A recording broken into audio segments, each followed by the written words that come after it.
여러분 안녕하세요.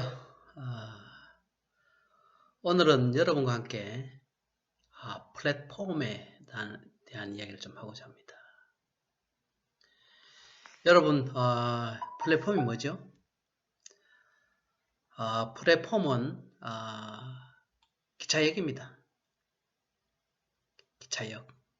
모든 사람이 떠나는 사람이 차를 타기 위해서 오기도 하고 차를 타고 온 사람이 도착하는 것도 플랫폼입니다. 그렇지만 이 플랫폼이라는 용어는 학문적으로나 우리 일상생활에서도 굉장히 중요한 의미를 갖고 있습니다. 플랫폼이라는 말을 이해하려고 그러면은 그 앞서 그러니까 패러다임과 프레임이라는 용어를 이해를 해야 됩니다. 패러다임이란 뭐죠? 시대적 인식이죠. 시대적 흐름, 시대적 가치.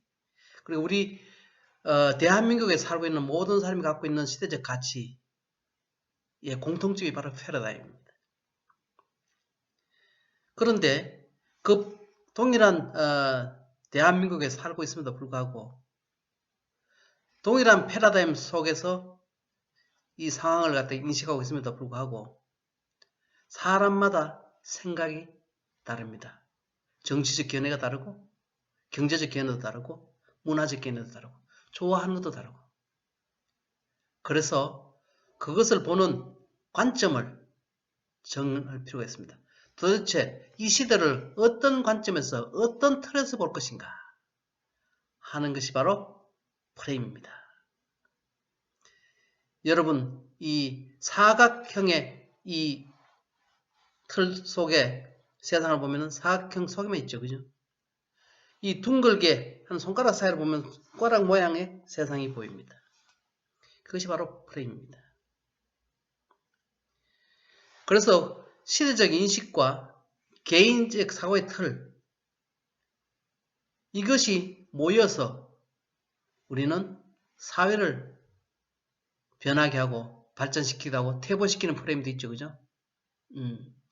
그러니까 그렇지만 어쨌든 간에 여기서 어떤 것이 더 가치가 있고 어떤 것이 더 가치가 없고 어떤 것이 좋고 나쁨을 떠나서 이 패러다임과 프레임을 통해서 플랫폼을 만들면 그 가치의 확산을 갖다가 성공적으로 그러니까 할 수 있다 이야기입니다. 그래서 프레임에 갇히면 안 되지만 프레임을 잘 활용해서 플랫폼을 만들 때 그 사회는 그러니까 그 가치를 갖다 더 많이 확산시킬 수 있다.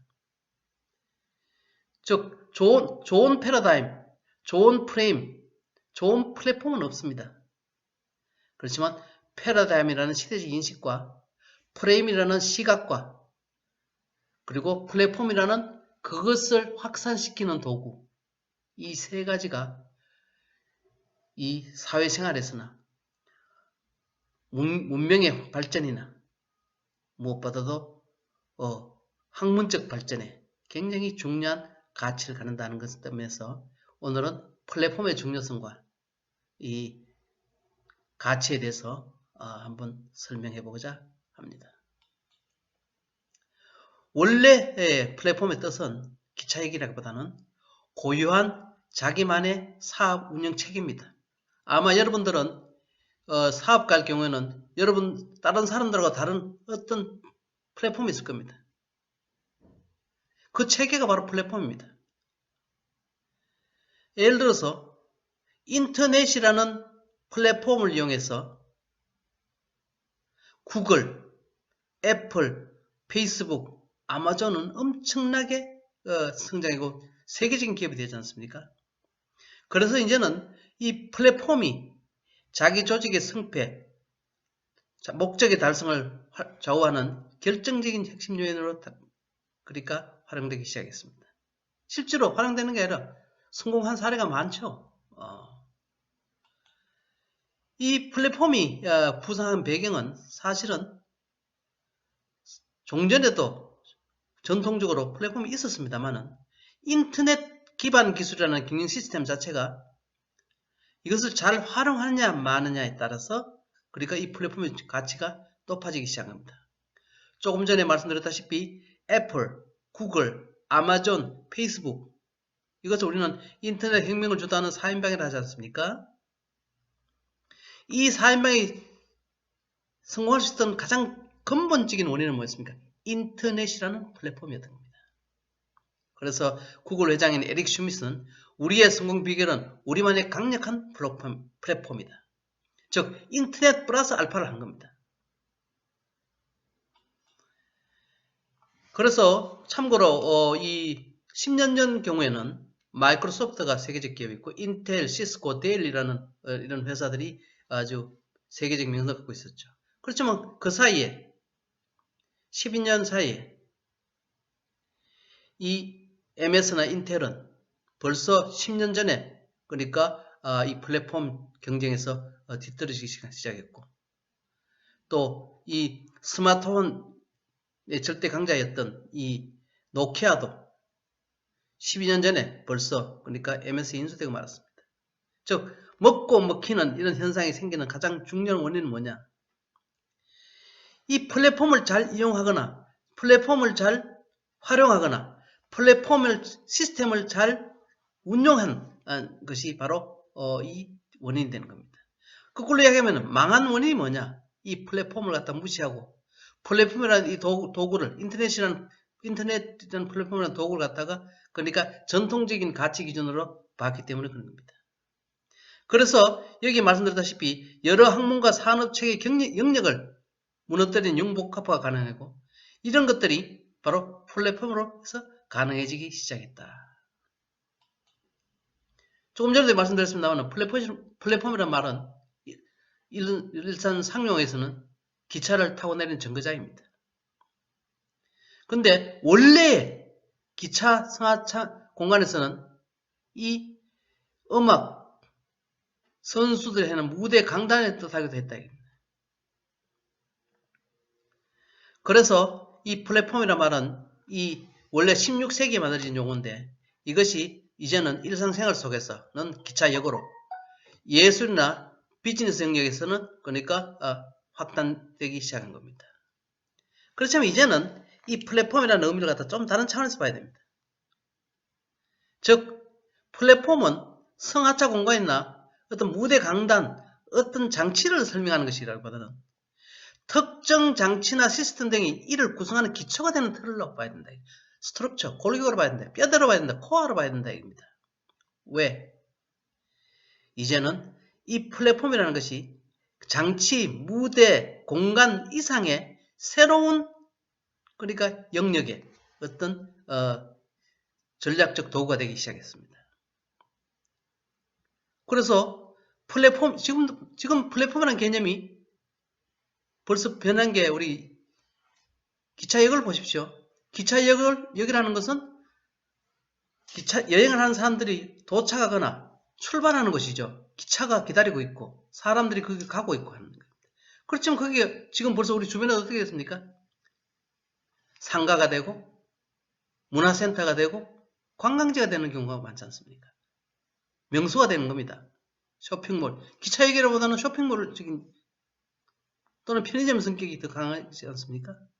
그래서 공통적으로 사용하는 기본 구조라는 그런 측면에서는 거의 유사하지만 인프라나 또는 새로 반복된 여러 가지 상황들을 갖다가 잘 쉽게 적은 경비로 이용할 수 있는 구조물이 되기도 하고 이것은 또한 이 어떤 사회적 합의나 규칙 등도 그러니까 사실은 플랫폼이 되는 겁니다. 그래서 이러한 요인들을 우리가 봤을 때 무엇보다 잘 이해해야 될 것은 뭐냐? 플랫폼의 속성을 잘 이해해야 됩니다. 플랫폼은 공통적인 활용 요소가 있습니다. 뭔가 그 본연의 역할과 보완 파생적인 서비스가 결합할 수 있는 기반이 되는 겁니다. 90%의 인터넷 기반에 10%의 어떤 새로운 파생 기반을 활용할 수도 있고 99%의 그러니까 인터넷에다가 1%의 기반을 해도 새로운 상품이 될 수 있는 겁니다. 그래서 이것은 제품 자체이자 부품이고 서비스이자 소프트웨어인 겁니다. 그래서 플랫폼을 운송 승강장으로 본다면 조금 전에 말씀드렸습니다.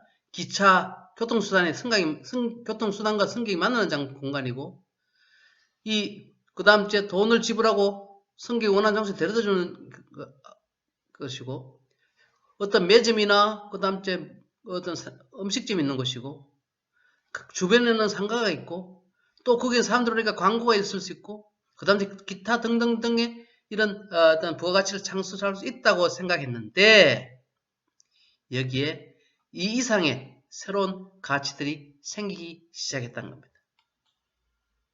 즉, 플랫폼이란 이제는 단순한 만남, 어떤 공간, 무대라는 개념보다는 공급자, 수요자, 복수의 그룹이 참여해서 각 그룹이 얻고자 하는 가치를 공정한 거래라는 게 중요합니다. 공정한 거래를 통해 교환할 수, 그래야 사업적으로 인정받을 수 있으니까 할 수 있도록 구축된 환경이고, 그러다 보니까 이것을 학술적으로 본다면은 플랫폼 참여자들의 연결과 상호작용을 통해서 진화하고 모두에게 새로운 가치와 혜택을 제공시킬 수 있는 상생의 생태계다 이겁니다.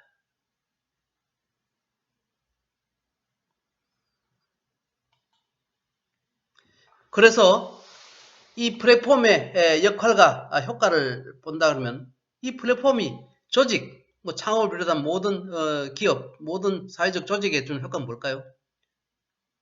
투자 대비 높은 성과를 제공하지 않습니까? 그리고 이것은 뭐냐면 여기 자료도 나왔다시피 작은 힘으로 무거운 물건을 들 수 있는 치렛대 역할을 한다는 겁니다. 레버리지 효과가 있다 이겁니다. 내가 어떤 물건을 만들기만 하면 파는 시스템이 있다면 얼마나 좋을까요? 내가 다른 사람 물건 여러 가지 조합해서 그걸 팔 수 있는 시스템이 있으면 얼마나 좋을까요? 이런 모든 것을 그러니까 할 수 있도록 하는 것이 바로 플랫폼이다. 그러다 보니까 플랫폼은 강력한 비즈니스 모델이 되기도 합니다. 앞으로 어떻게 진화할지 모릅니다.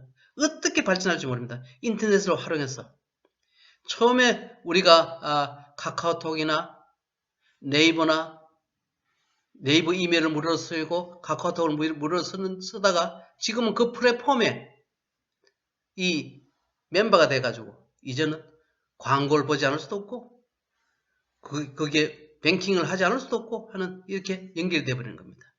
엄청난 초창기에 봤을 때는 수익이 별로 없다고 생각했는데 이것이 엄청난 비즈니스 모델의 기반이 돼버린 겁니다. 세 번째는 서비스 경제의 핵심 동력입니다. 이제는 뭐냐면은 모든 사람들이 pay to use 라는 서비스 개념을 그러니까 사실은 필요한 만큼 필요한 순간에 필요한 방식으로 그러니까 해줄 수 있는 그러니까 맞춤형 서비스가 가능해졌다 이겁니다. 맞춤형 서비스가 가능해짐에 따라서 person to person, business to person, person to business 모든 과거에는 이 생산자가 유통이 소비자에게 일방적이었습니다만 쌍방향이 가능할 뿐만 아니고 쌍방향 중에서도 일반 소비자들도 사실 이제는 프로슈머가 됐던 겁니다. 생산자이자 그러니까 소비자가 되었다는 겁니다. 그러다 보니까 결과적으로 이 플랫폼을 잘 이용하면은 나는 힘이 약한 나는 유통이 약했는데 나는 홍보가 약했는데 나는 여러 가지 어떤 약점들이 있었는데 그것을 결정적으로 보완해서 대기업 못지않은 유통, 대기업 못지않은 그러니까 광고를 할 수 있는 어떤 파워풀한 어떤 기반이 되어준다는 겁니다. 이것이 바로 플랫폼의 그러니까 중요한 효과입니다. 그러다 보니까 플랫폼의 경제적 가치는 엄청나게 달라지겠죠. 어떤 기능을 수행하느냐에 따라서 그죠?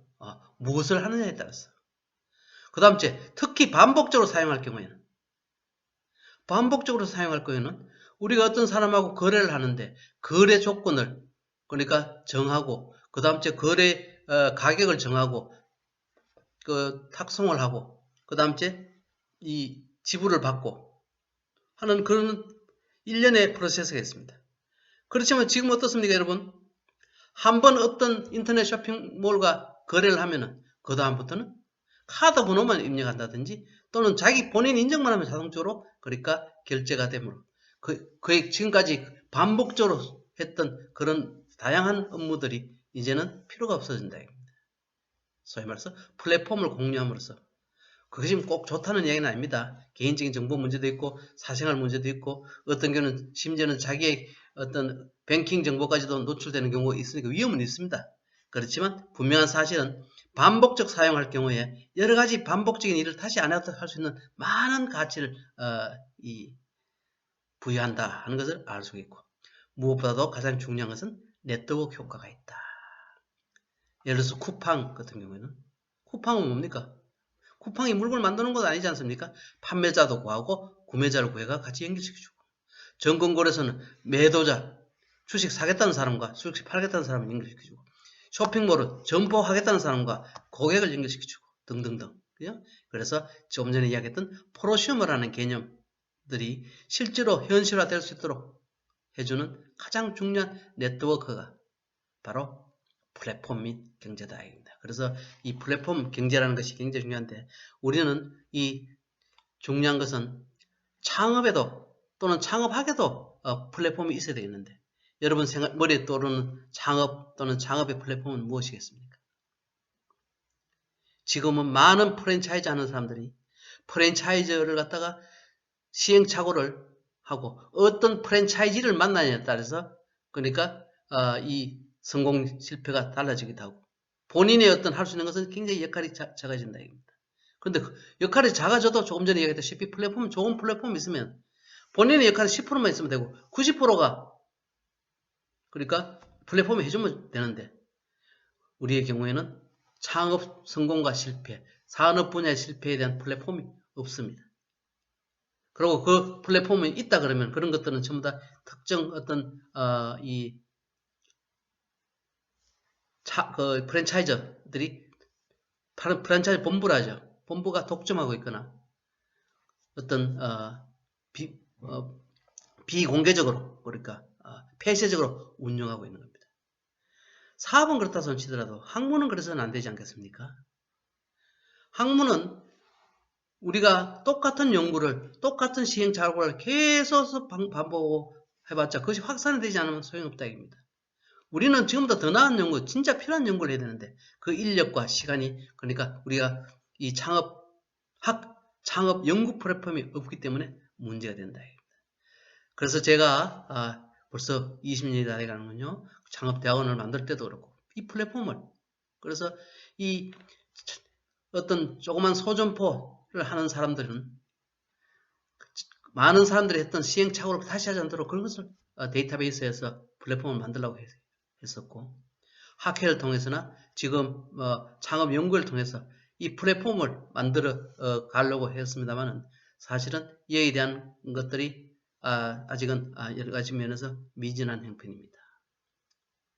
바로 창업학 박사들이 해야 될 일이 바로 창업학 연구 플랫폼을 여러분 중심으로 만드십시오. 그래서 여러분의 영역을 중심으로 만들어서 그것을 통해서 서로가 나중에 결합이 되면 어떤 좋은 네트워크를 만들고 정보 네트워크가 되고 그것이 바로 우리가 창업학이 발전하는 가장 중요한 기반이 될 걸로 생각이 됩니다. 더 이상 똑같은 시행착오를 반복하지 않도록 여러분의 많은 관심과 이 플랫폼에 대한 이해를 부탁을 드리겠습니다. 감사합니다.